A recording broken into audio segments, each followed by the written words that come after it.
En julio de 1947, algo cayó en el desierto a las afueras de Roswell, Nuevo México. El ejército dijo que se trataba de un globo meteorológico. Luego cambiaron la historia. Entonces dejaron de hablar por completo. Durante décadas, los testigos guardaron silencio hasta que dejaron de hacerlo.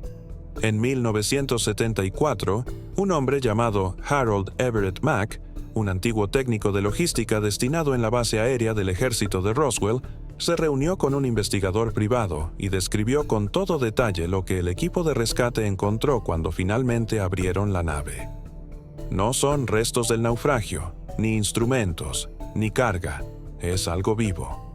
La grabación salió a la luz en 2003. Tengo que empezar por ahí, porque la grabación en sí es casi tan extraña como lo que contiene.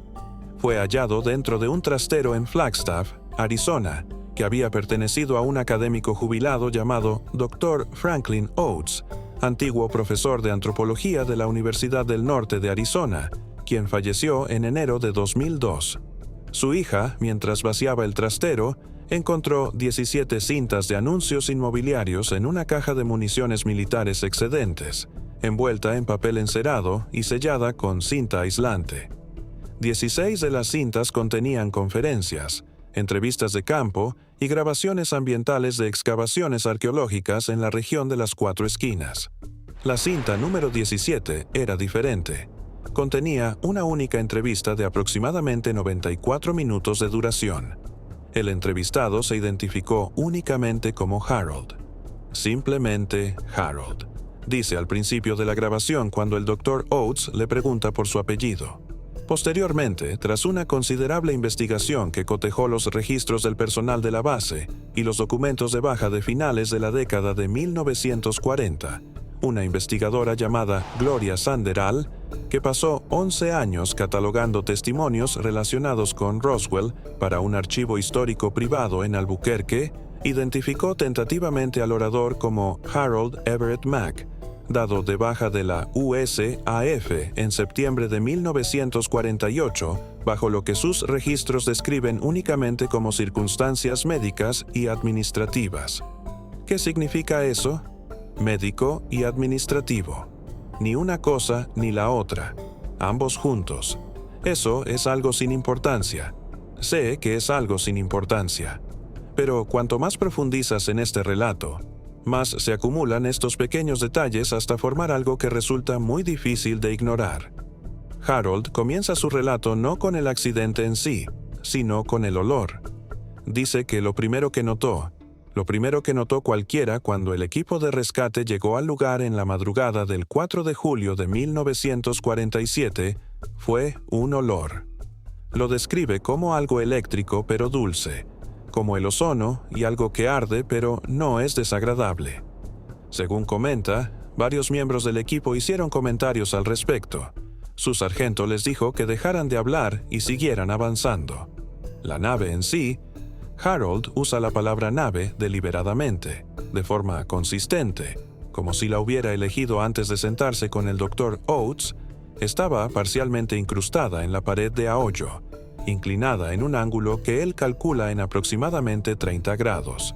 Según él, no tenía la forma que las fotografías y los diagramas de décadas posteriores harían famosa. No era un disco, era alargado. Lo compara, casi a regañadientes, con una coraza muscular o con el casco de un barco aplanado de aproximadamente 40 pies de largo y de 8 a 10 pies en su parte más ancha. Según él, la superficie no era exactamente de metal, o al menos no era metal como yo lo conocía. No reflejaba la luz como lo hace el metal. Lo absorbía casi como si mirara algo detrás de un cristal oscuro. Quiero tener cuidado aquí. Harold está recordando sucesos de 1947, hablando a una grabadora en 1974. La memoria es imperfecta. La memoria es reconstructiva. Soy consciente de ello. Pero lo que me llama la atención al escuchar esta grabación no son los elementos dramáticos de su relato. Son las cosas cotidianas. El olor, el ángulo de la nave, la forma en que se detiene constantemente para corregirse y decir, no exactamente eso. Más bien como, Ese tipo de incertidumbre es, paradójicamente, uno de los indicadores de un recuerdo genuino. Los relatos inventados tienden a ser más fluidos y ordenados. El relato de Harold no es ninguna de esas cosas. Describe a 6 miembros del equipo de recuperación, incluyéndose a sí mismo. No los nombra. Dice en voz baja: «Yo no les haría eso, ni a sus familias». Y aquí es donde el relato cambia. La nave tenía una costura. Harold la describe como una costura horizontal que recorría aproximadamente 2/3 del casco. Era visible porque el material a cada lado tenía una textura ligeramente diferente, como la diferencia entre 2 piezas de la misma tela que se han lavado varias veces. La costura no era una puerta en el sentido convencional. No tenía manija ni mecanismo de bisagra que se pudiera identificar en un primer examen, pero ya había comenzado a abrirse. Esto es algo que Harold repite varias veces durante la entrevista, y cada tiempo con lo que suena como una insistencia silenciosa, como si anticipara la incredulidad. La nave ya estaba en proceso de abrirse cuando llegó el equipo. Ni abierta, ni cerrada, abriéndose lentamente. En el transcurso de aproximadamente 2 horas después de la llegada del equipo, la sección superior del caparazón se separó de la sección inferior, por lo que Harold estima que era en su punto más ancho unos 35 centímetros. ¿Por qué importa esto? Porque sugiere que el mecanismo era interno, activo, no activado por un impacto, ni por un cambio de temperatura, o al menos no solo por esas cosas. Algo dentro de esa nave estaba, en palabras de Harold, funcionando. Usa esa palabra 3 veces. Funcionando. El oficial al mando en el lugar tomó la decisión de esperar en lugar de intentar forzar la escena más. Harold dice que esta decisión se tomó después de que 2 miembros del equipo, no dice cuáles 2, informaran haber sentido presión detrás de los ojos cuando estaban a aproximadamente 1,8 metros de la abertura. Uno de ellos, dice Harold, tuvo una breve hemorragia nasal.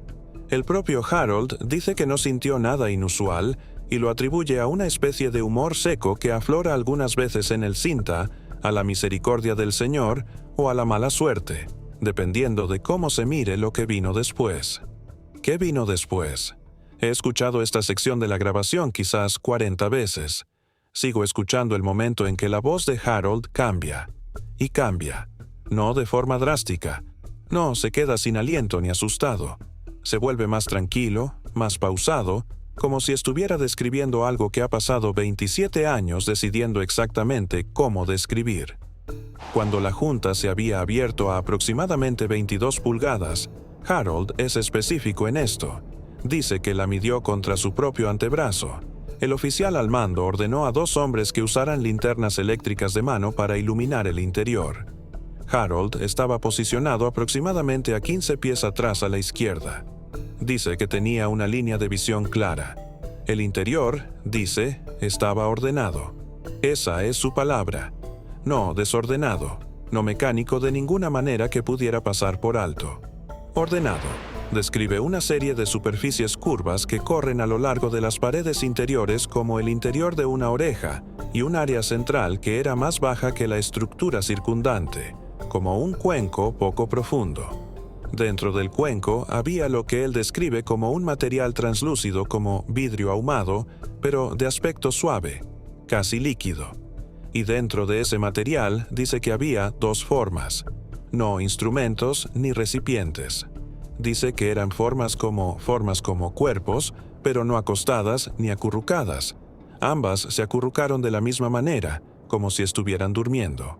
Quiero detenerme aquí y reconocer lo que sé que estás pensando porque yo también lo pensé. Este es el punto en cualquier relato como este donde la credibilidad se pone a prueba, donde la historia comienza a sonar como una historia en lugar de un testimonio. Entiendo ese instinto. Lo comparto. Pero considera lo que Harold no dice en este punto. No describe rostros. No describe el color ni el tamaño, ni ninguno de los detalles que pueblan la iconografía cultural de este sujeto. Los ojos grandes, la piel gris, todo eso. Dice, formas acurrucadas como durmiendo. Y luego dice, una de ellas se movió, no ambas cosas. 1. Harold dice que el movimiento fue sutil, un cambio como si algo se asentara, como cuando una persona se mueve profundamente y algo la despierta. Los dos hombres con las linternas retrocedieron. El oficial al mando pidió silencio, aunque Harold dice que nadie había hecho ruido. Y luego dice que el material a su alrededor, la cosa que parecía vidrio, cambió. Se oscureció, pero también se aclaró al mismo tiempo, lo cual no tiene sentido, pero eso fue lo que vi. Y pensé, sea lo que sea que haya ahí dentro, sabe que estamos aquí. Esto plantea una pregunta a la que no puedo dejar de volver. Si la nave había sufrido daños en el accidente, y según todos los indicios así fue, el muro de ahollo, el ángulo de impacto, ¿por qué dos de sus ocupantes aparentemente seguían vivos? ¿Habían sobrevivido al accidente o nunca estuvieron en peligro? ¿Era la estructura de esa nave tan superior a todo lo que entendíamos que lo que para nosotros parecía un daño catastrófico era para ellos manejable, superable? Y si sobrevivieron, ¿qué les pasó? Harold no lo sabe. Esto es, creo, lo más importante de su relato. Lo que no sabe es que lo sacaron del lugar aproximadamente 40 minutos después de que la escena alcanzara su máxima apertura. A él y a otros dos miembros del equipo les dijeron, usa la frase «les dijeron», con mucha firmeza, que volvieran a los vehículos y esperaran. No sabe qué pasó en esos 40 minutos ni en las horas posteriores. Lo transportaron de vuelta a la base, lo mantuvieron en una sala de observación médica durante 6 días, lo interrogaron repetidamente y finalmente firmó un documento que describe como varias páginas densas, de aspecto oficial, en un lenguaje que no entendió del todo, que cree que le prohibía hablar de lo que había visto. Lo firmó. Dice, firmas lo que te ponen delante. Tienes 23 años. Estás en el ejército y no puedes decirle que no al hombre que te pide que firmes. Y durante 27 años no le dirigió la palabra a nadie.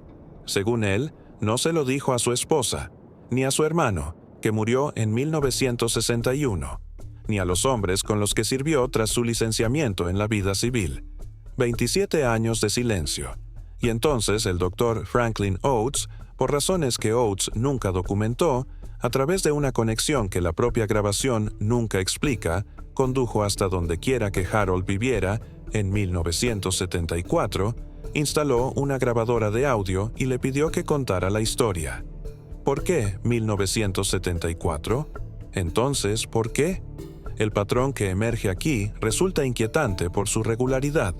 Si se observa el panorama general de los testimonios relacionados con Roswell, se constata que hay más de los que la mayoría de la gente imagina, recopilados por investigadores como Sanderville y otros que trabajan discretamente en los márgenes de este campo. Un número desproporcionado de testigos optó por hablar por primera vez entre principios y mediados de la década de 1970. No en la década de 1950, cuando el recuerdo habría estado más fresco. No fueron los años 60, sino los 70, después del Watergate, después de Vietnam, después de que una determinada fe nacional en la versión oficial de los hechos se viera alterada para muchos estadounidenses de forma permanente. Eso no prueba nada. No estoy diciendo que lo sea, pero la sincronización se acumula de la misma manera que se acumulan las pequeñas cosas en esta historia. Gloria Sandoval dedicó la mayor parte de una década a intentar verificar la versión de Harold a través de fuentes que la corroboraran. Ella encontró 3. La primera fue una enfermera identificada en el archivo de Sandoval solo como MT, que trabajó en el hospital de la base de Roswell en el verano de 1947 y que dio su propio relato personal en una carta manuscrita a un destinatario anónimo que Sandoval obtuvo a través de una venta de bienes en Tucson en 1991, sobre haber sido llamada a un área restringida del ala médica el 5 de julio de 1947. La carta de M.T. no describe directamente lo que vio, describe lo que ella sentía. Ella escribe que entró en una habitación e inmediatamente sintió lo que ella describe como una presión en el pecho, como una pena, pero no la suya. Ella escribe, tenía la clara sensación de ser percibida, no observada, sino percibida. El segundo era un antiguo fotógrafo del ejército, un hombre que había presentado un testimonio escrito a una organización privada de investigación de ovnis en 1977 bajo un seudónimo, en el que describía que le habían ordenado fotografiar material biológico extraído de un lugar al noroeste de Roswell. Describió el material como contenido en un medio que nunca antes ni después he visto, con una consistencia intermedia entre sólido y líquido. Describió haber fotografiado dos formas parcialmente ocultas que parecían tener una simetría bilateral propia de organismos complejos. Presentó su testimonio. La organización lo presentó. Y cuando los archivos de la organización fueron transferidos a una biblioteca universitaria en 1994, faltaban 7 expedientes de la colección de 1977. ¿7? Ni uno. No se trata de una pérdida parcial debida a daños por agua o almacenamiento inadecuado. 7 archivos específicos. El resto del archivo de ese año estaba intacto. El silencio en esa ausencia es ensordecedor. El tercer relato que corrobora la información es el más indirecto y, quizás para mí, el más inquietante. Proviene de un oficial de comunicaciones retirado de la Fuerza Aérea que concedió una entrevista de historia oral en 1999 como parte de un proyecto más amplio sobre la historia de los veteranos, sin relación con Roswell ni con ningún tipo de investigación sobre fenómenos aéreos no identificados, UAP, por sus siglas en inglés. En el transcurso de una larga entrevista sobre su carrera, menciona brevemente, casi como un comentario aparte, que en el verano de 1947, mientras estaba destinado en un puesto de comunicaciones en Nuevo México, se le ordenó transmitir un mensaje codificado a un destinatario cuya identidad nunca se le reveló, y que el mensaje contenía una frase que debía codificar, pero que él no compuso. Recordó la frase 32 años después, palabra por palabra. Lo dice en la grabación con la misma expresión monótona de un hombre que repite algo que nunca ha logrado comprender del todo. La frase era recuperar condición indeterminada, no proceder sin más instrucciones. 2 condiciones indeterminadas, no fallecido, no destruido, indeterminado. Una vez que lo oyes, no puedes dejar de oírlo. Esto es lo que no podemos responder. Y creo que es importante reflexionar sobre esto en lugar de apresurarnos a resolverlo, porque la resolución es lo que nos han enseñado a desear, y esta historia no lo ofrece. Desconocemos qué les sucedió a los seres que Harold vio dentro de esa nave. Desconocemos si seguían con vida en las horas y los días posteriores a la recuperación. Desconocemos qué información recibió el Departamento Médico de Roswell, a qué conclusiones llegó o qué se comunicó a través de la cadena de mando competente para recibir información de esa magnitud. Desconocemos qué le sucedió a Harold Min en los últimos años de su vida. La investigación de Sandoval sitúa su muerte a principios de la década de 1980, pero no pudo encontrar un certificado de defunción en ninguno de los condados que consultó, lo que plantea sus propias dudas. Desconocemos por qué el Dr. Franklin Oates, un antropólogo especializado en las rutas comerciales precolombinas, tenía 17 rollos de cinta en una caja en un almacén en Flagstaff, o por qué la 17ª cinta contenía lo que contenía, o si alguna vez actuó conforme a lo que Harold le dijo. No publicó nada sobre el tema. No asistió a ninguna conferencia relacionada con este campo. No existe correspondencia suya en los archivos de la Universidad del Norte de Arizona. Sandoval comprobó que no se menciona a Harold, Roswell ni el verano de 1947 en ningún contexto. Una conversación de 94 minutos entre 2 hombres, sellada en papel encerado y guardada en una caja de municiones, y luego silencio. ¿Qué significa que el conocimiento desaparezca? No cuando se refuta. Cuando desaparece. Cuando faltan los archivos, no se encuentran los certificados, las fotografías nunca se publicaron, los hombres que firmaron los documentos no quieren hablar y luego mueren. No dejo de pensar en la frase de Harold de que el material alrededor de las formas se oscureció, pero también se volvió más claro al mismo tiempo. Dijo que no tenía sentido. Lo dijo de todos modos porque era lo que había visto. Hay una honestidad en ese tipo de declaraciones que me resulta más difícil de desestimar que un relato pulido con todos sus aspectos suavizados. Harold no tenía ninguna teoría. Tuvo una experiencia. En 1974, 27 años después, intentaba encontrar un lenguaje adecuado para la obra, pero se dio cuenta de que aún no lo había logrado del todo. Tal vez esa sea la verdadera historia.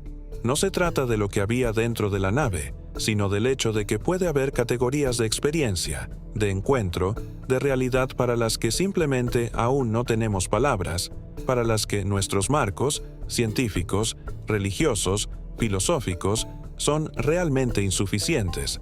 Estamos acostumbrados a pensar en lo desconocido como un vacío que el conocimiento acabará llenando. Pero, ¿y si algunos huecos no son ausencias? ¿Y si algunos de ellos son bordes? Harold vio algo moverse dentro de aquella nave. Una de las dos formas acurrucadas como una figura dormida se movió. Apenas, lo justo. Y quizás nunca sepamos qué pasó Harold esperando en ese vehículo durante los 40 minutos en que los demás permanecieron en el lugar. ¿Esos seres hicieron después? ¿O qué se les hizo? ¿O si en algún lugar en una instalación que nunca visitaremos, en un archivo que nunca leeremos, la cuestión de su condición se resolvió alguna vez definitivamente a condición recuperada indeterminada? ¿Sigue siendo indeterminada? ¿Siempre lo ha sido? ¿O alguien en algún lugar sabe la respuesta y la ha sabido en silencio durante casi 80 años? Y si la saben, ¿qué más saben?